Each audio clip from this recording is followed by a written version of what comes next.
Now, the crisis over the control of local government councils in Osun State between the People's Democratic Party and the All Progressives Congress has escalated, with the state government dragging the federal government to the Supreme Court for allegedly seizing the monthly allocations accruing to the councils.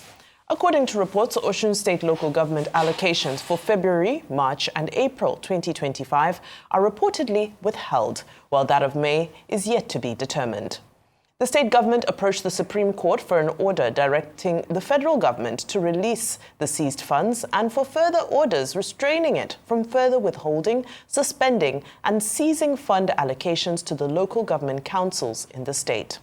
Well, joining us on the show to discuss the withholding of the Osun State local government allocations by the federal government is Chief Robert Clarke, a senior advocate of Nigeria. He will also touch on the state of the judiciary in 2 years under President Bola Tinubu. Good morning, sir, and welcome to the program. Always my pleasure. Thank you very much. Good morning, sir. Good to see you again. Well, what are we dealing with here in the Osun State matter?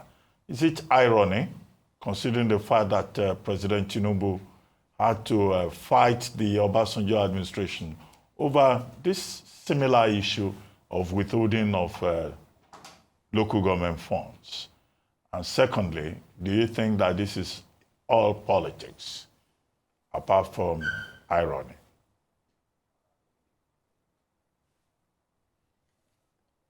Well, it has always been the practice since independence that local government funds are not paid directly to the source.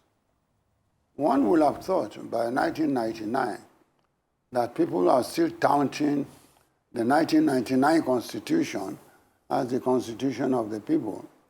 That error will have been, rectified. But so far, so good. What the error did was to see the problem of the local governments, to see the way they function, and to see how they disburse their funds. If you talk too much, you don't have money to back it up, then you are not talking to anybody. But if you talk little and people know the finances there, they will rally around you. So what is happening now is that Tinubu, in his good judgment, has directed that the federal government's funds, in respect of the local government, should be paid directly to them, which makes sense. He who plays the pipe, who pays the piper, dictates the song he wants to hear from him. So the problem now is that, like people will say, we lawyers will always find a way out to maneuver certain legal manipulations. I wouldn't say so, but I would not also say that the position now as it is does not make sure that such manipulations do not, or such thinking does not arise. For instance, now, in the old Constitution, even though there was a provision that they should be paid directly, but the disbursement of such funds to such local government, no provisions were made as to the exact custodian of the funds. Also now, that is the position now. If the federal government gives the state the funds, which local government, how many local governments, that one has not been ascertained yet due to certain palaver between the federal government and Lagos. So we need to know all these facts. You just don't throw money to the federal government. The governor puts it in a suspense account since there is no specific account. I think the Supreme Court, even though I have my reservation that as the ultimate legislative power, has the power to do what it's being asked to do now. But for progress in Nigeria and for sanctity, I believe this is the correct position to do. Create a body that when the money leaves the federal government's treasury, it goes directly to a particular body that is ascertainable to everybody and will not be maneuvered by any governor for any particular purpose. Yeah. Because the important thing is not passing the money, but for for the governors to utilize such procedures. Sir, I am happy that the Supreme Court is being asked to look into this matter. Sir. And if we politicians always regard the last power on legislation, will accept it as a form of legislation or as a form of judicial legislation, it's a different cup of tea. But sir, while I get the point about local government financial autonomy, I think the key issue in Osun is about partisanship, about controversy over the legitimacy of the occupiers of the position of local government chairman in Osun State. APC is claiming that the Court of Appeal ruled in its favor. PDP, which is the party in power in Osun State, says that the elected persons were the persons who were elected under the auspices of the PDP in 2025. So it's about partisanship in Osun, not necessarily about local government autonomy.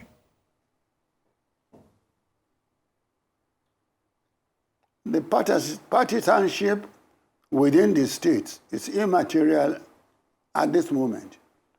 At this moment, the interests of states, vis-a-vis to whom the money should be paid, to whom is entitled the money to be paid to, does not arise as far as I'm concerned. The important thing is that there is money available to a particular local government who should be paid the money. That is what is before the Supreme Court, more than any other partisan consideration that might have brought that particular case to the Supreme Court. The issue no longer lies on the partisanship, but on the effect of Nigeria of any ruling of the Supreme Court. Okay, sir. Thank you so much for that. Do you see any conflict in precedent set? If we look at, you referred to Lagos State under then Governor Tinubu. And then we look at the more recent incident with Governor Fubara in Rivers State concerning his own budget and the Supreme Court ruling on that. Do you feel that there's clarity where precedent is concerned about the disbursement of funds to states and to local governments? How do we iron out what seems to be a conflict?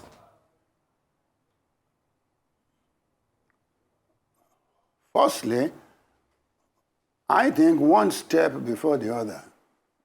Let the federal government first identify the particular person who is entitled within that state. Out of the different states, there must be designated a particular state, a particular local government, or a particular section of the state government that will designate the payment.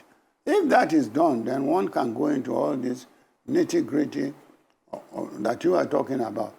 As far as I'm concerned, create a situation where the government receives the money on behalf of the people of that region or state, and then designate a particular organization within that state that will be responsible for its disbursement.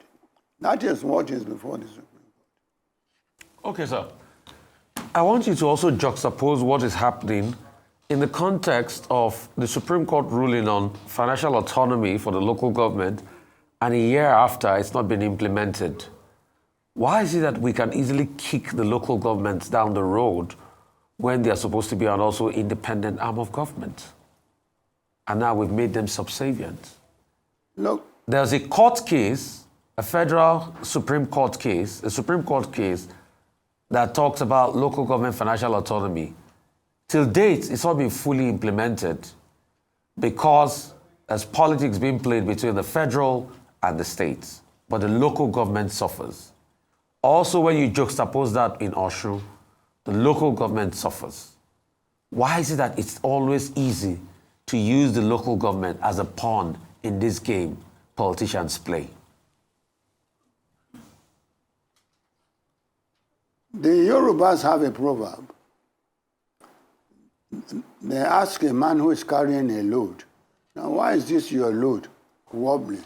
He said, "Can't you look at my legs? Can't you see that the difficulty is in the legs, not it carries?"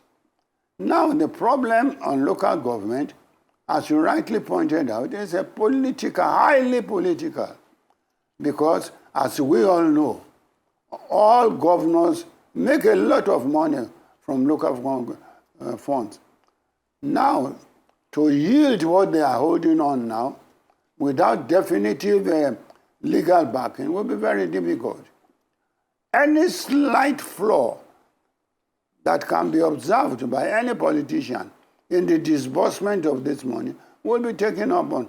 It is their characteristic. So why are you afraid or that it will never be possible, or why are you afraid that it should not be challenged? Which is your fear?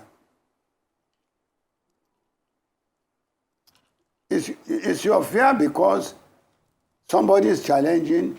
Because there is no provision for it yet.